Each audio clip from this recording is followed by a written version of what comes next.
From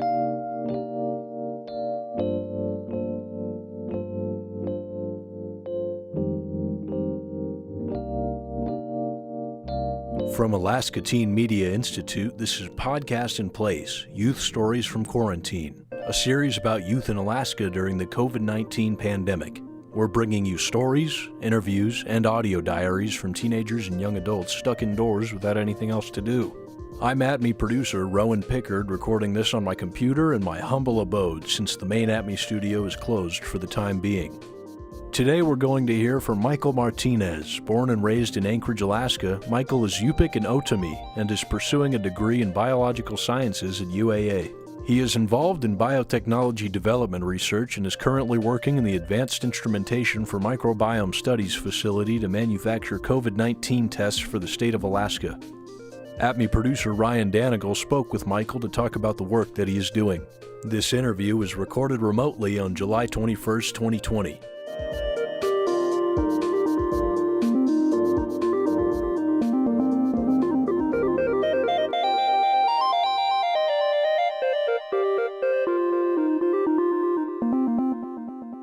Can you describe the research that you do and what a typical workday is like? Most of my research involves developing biotechnology here inside a laboratory. So with that, you have different applications where you can do biotechnology. I'm sure people think about, oh, maybe using that in medicine, or, oh, maybe using that to build or remediate stuff, such as from mines or from coastal spills, like for oil. But in my particular case, it's with my professor. So that's with Dr. Brandon Briggs here. And this is looking at trying to find ways to better biomine coal. And with this coal, the main target is going to be rare earth elements. And if you're not familiar with rare earth elements are used in some pretty critical industries, such as healthcare, so making big machines such as CT scans. They are used in military applications, so all of the new technology, all the new gadgets for location finding, new weaponry and such. And also they're using a lot of renewable technologies, so all the Tesla cars, all the new hybrid vehicles, and new technology that we're seeing today, such as like in wind turbines. But I'm pretty sure you're trying to get at the new COVID stuff for the COVID-19 pandemic that we're all facing right now. And pretty much that's on a helping and support basis. We are actually working in the AIMS facility at UAA. So that stands for Advanced Instrumentation for Microbiome Studies. And that's brought on by a couple grants here that were given to UAA and UAF to start helping with the VTM. And what the VTM is the viral transport media. So with this media, this is actually used with the swabs that people are getting tested by at these different locations, and even at the airport, from what I hear from the news. So right when you get that swab, when that swab is done on a person, that swab needs to be put into a certain container, and that first container contains that media. At the very bottom is that liquid stuff. So solution, media, liquid, those three things. But pretty much it helps keep that virus intact, so that later on it's able to go downstream and actually get analyzed in a laboratory.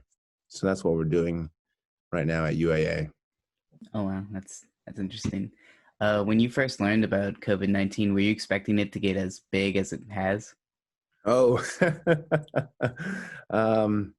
I'm pretty sure when everyone first heard about it, it probably came from the news.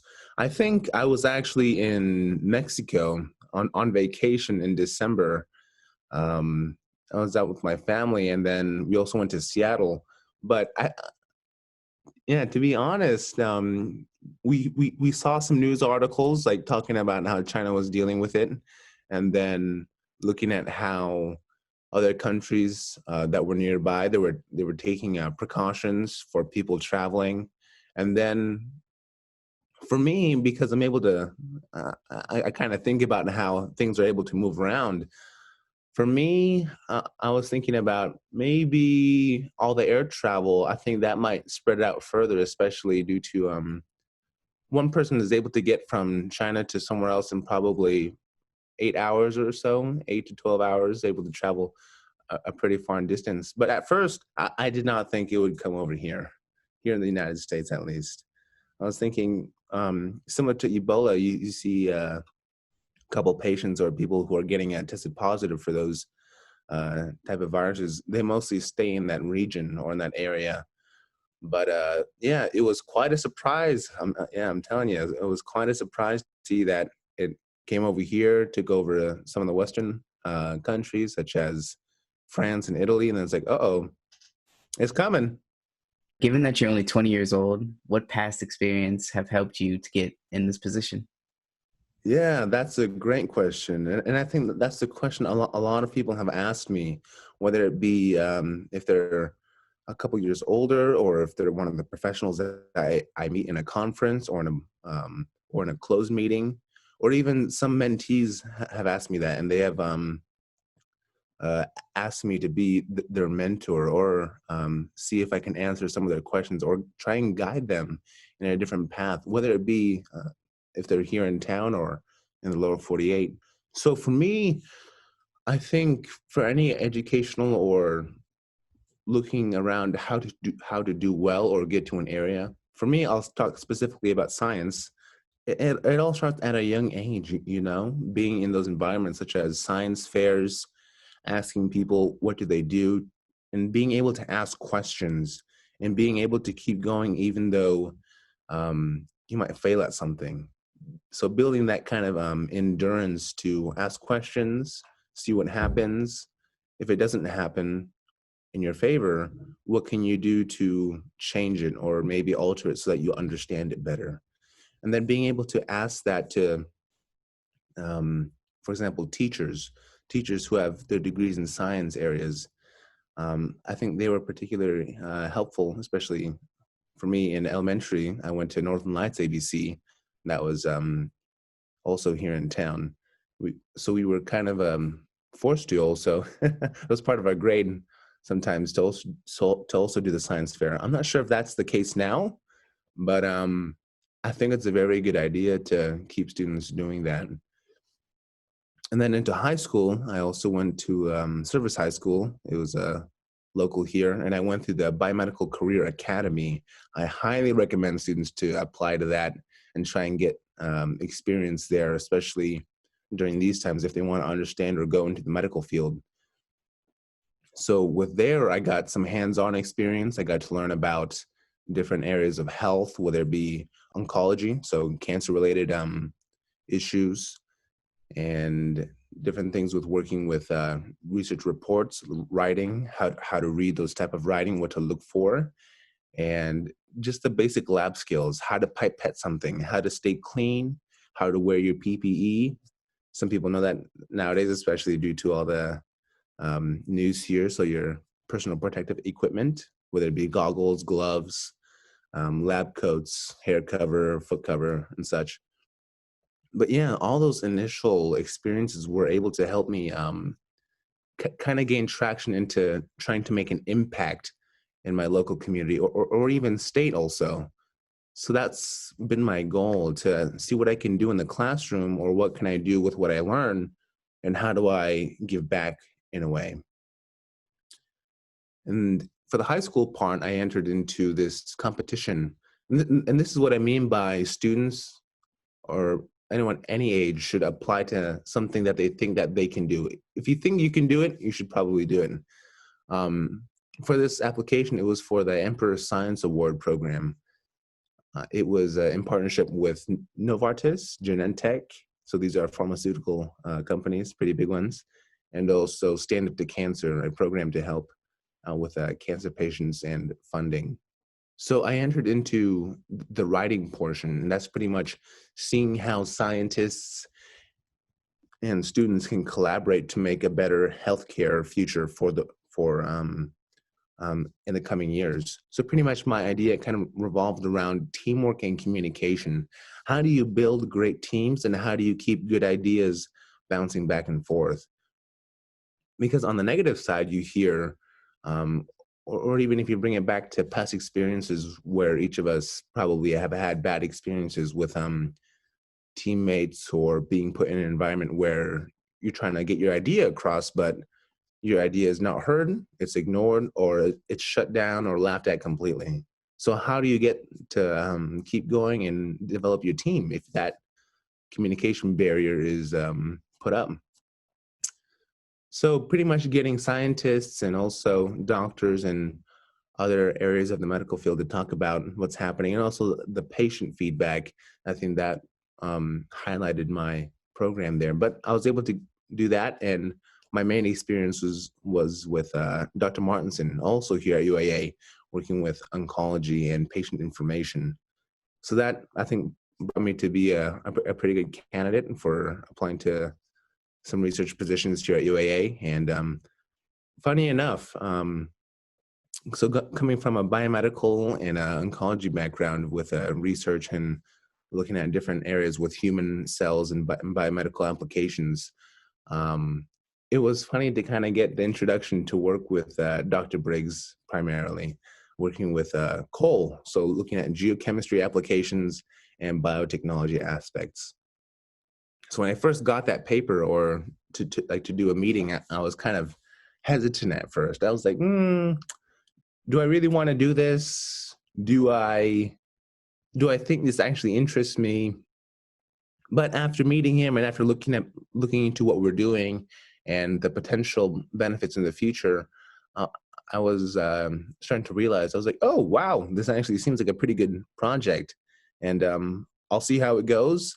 And I've been with Dr. Briggs' lab since 2018, and it's now 2020, helping out with COVID also. So I think overall it's been a pretty good experience.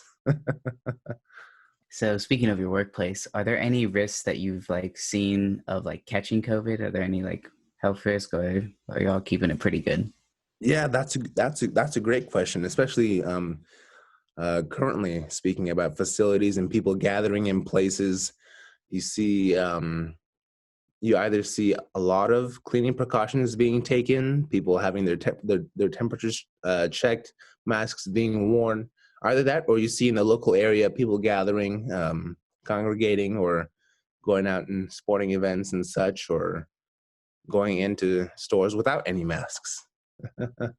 But yeah, with going in any group environment or any building, even your local grocery store, I think there's a risk there for transmission. But here at the lab, we're taking into precaution with a survey before we go in, so we're able to check our temperature.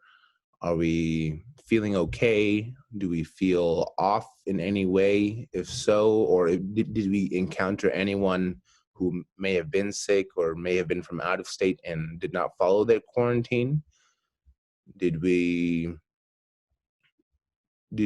possibly not wash our hands properly or anything before entering? So we kind of check all of these certain criteria before we go in, and also report back to our main PI, which is also Dr. Briggs. And upon an okay, we enter. And then upon entering, of course, we have our masks, and we're able to go into the lab where we keep pretty much everything pretty clean, washing our hands pretty often, wearing gloves, and also additional masks also. And we also work under the hood.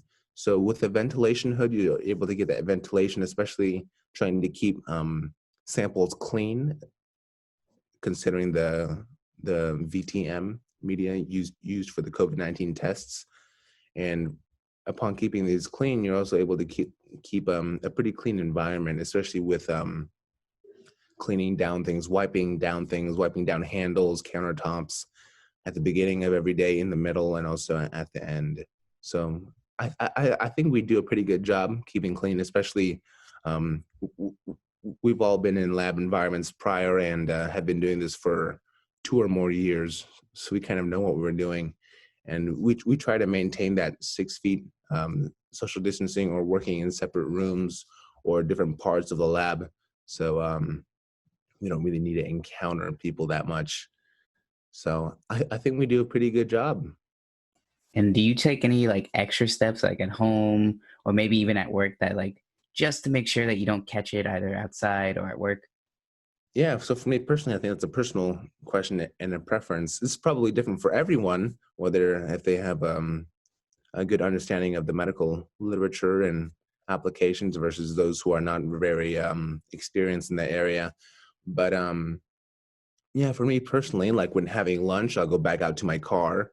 I actually eat in my vehicle. I'll use hand sanitizer. I've also purchased hand sanitizer. I think some stores have them still, or are putting them out slowly, such as Cars or Fred Meyer, maybe. Yeah, so if you can get one of those, possibly do that or go back home. And then at home, in the home situation, I'll actually enter through a window at my residence here. So instead of taking the front door where everyone else uses, if they don't go out to the store, if they just go out to an outdoor activity or on a hike or um, walking around the neighborhood, I'll actually use a different door so that I'm able to keep all of my stuff from the lab. I'll take off my coat or my shirt that I've been using at the lab. I'll wash my hands in a separate bathroom. I'll take off my shoes also. And yeah, so pretty much just using a separate entrance. And then with food and groceries, I think some of the doctors, some of the national doctors that are that have put videos on YouTube initially and work with the CDC, I still follow their recommendations and their guidelines that they've put on as for cleaning down and wiping down your groceries upon receiving them, and trying to keep an overall clean space because we just don't know enough about this virus, and even a lot of the medical professionals don't know. And it seems like new information is being found every day, and they're slowly updating their guidelines, their CDC guidelines, and talking about what other actions are to be made. So, yeah, so that's what I do personally. There seems to be a lot of misleading or incorrect information about the virus out there. Are there any big misconceptions that you see that you know are not true? And how do you think people can get the best information from it? Oh man, I think especially for those listeners who are listening to this, they're probably looking at the different articles about people having conflict in stores, not wanting to agree to wearing masks, or people marching about not wanting to wear them. Or I think in some states they're having local attorneys fight for um, certain views and measures to be taken to have an open rule about that. And yeah, that's a good question.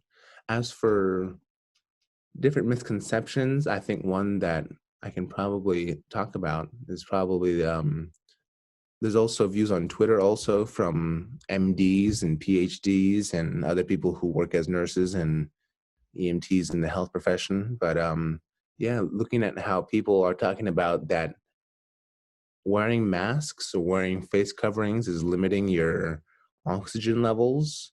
I think that's a pretty funny one, because if you think about it, you're still able to breathe with a mask.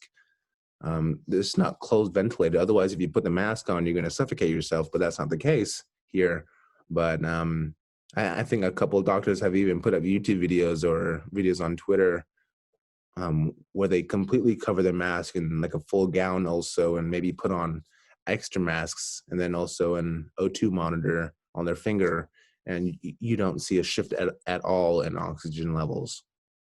So I think that's a pretty funny one in my case. But as for different misconceptions or where to get the best information, I think it's also down to just keeping updated with reading, being in the know with current events. I think that's especially important now during these times. So looking at the CDC also, so looking at that, and looking at your local municipality rules, seeing what they're following. But yeah, just try and relate back to the health professionals here. They've spent years getting their 4-year degree. A lot of them have also gotten their master's or even PhDs.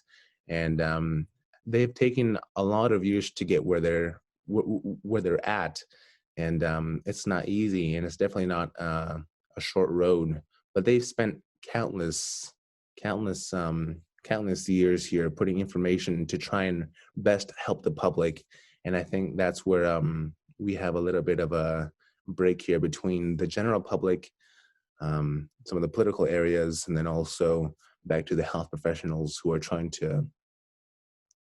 trying to keep people safe and trying to do their job. So just go back to the CDC, look at what they have about cleaning and wearing masks. And for those people who are going to stores or who are working at their jobs and who are getting yelled at or embarrassed or almost humiliated even in some states, I think it's great to wear a mask and to worry about your own health, because some people have their own diseases, some people have their own health issues and their own health conditions, or they're even wearing the masks and gloves and even face coverings to protect their loved ones. They might have a child at home, or they might have an elderly person at home, or for even their parents who are at home. So I think it's not only a personal decision, but it's also a group and family decision. Because if you're there with that task or with the option to do so, you're able to help someone else in that matter, I think it's the right thing to go ahead and follow the CDC guidelines and wear that mask. Alrighty. Is there anything else that you would recommend for people to stay safe? For staying safe, it's just, just be aware where you are going. Think about who's touching this, who's touching that. It's almost like making a routine almost. If you're able to make that routine, maybe write it down and have your other family members or friends. I know people in colleges or also local areas that might be living together and such. Just being mindful of each other and trying to help each other in this moment. Because even now, being on your own or being on your own with your own thoughts or doing something by yourself without sharing that information or being collaborative, that might be a little hard. But just work together, think about other people, don't just think about yourself, and stay safe. All right. Well, that's all the questions I had for you, Michael. Thank you for coming on and talking to us a little bit. Thank you for having me on, Ryan, and hopefully looking forward to hearing about this from ATMI.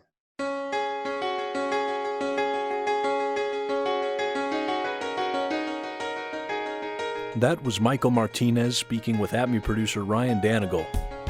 You've been listening to Podcast in Place, Youth Stories from Quarantine from Alaska Teen Media Institute. Our show's theme music was composed by Devin Schreckengost. Stay tuned for more stories from quarantined youth. You can find these stories at alaskateenmedia.org, where we have included resources for youth during quarantine as part of a partnership with the State of Alaska Division of Behavioral Health. Many thanks to supporters of our podcast, including United Way of Anchorage, the National Endowment for the Humanities, and the Rasmuson Foundation through the Arts and Education Fund, administered under contract by the Alaska State Council on the Arts. Thanks to our listeners who contribute to our programs and help us leverage additional funds and grants. If you'd like to support Youth Voices in Anchorage and help keep our podcast going, you can donate to our organization by going to alaskateenmedia.org and clicking Donate. Also on our website, you can learn more about what our organization does, listen to past episodes of our podcast, or find out how you too can get involved. You can also follow us on Facebook, Instagram, and Twitter. For Alaska Teen Media Institute, I'm Rowan Pickard. Thanks for listening, stay safe out there, and we'll get through this together.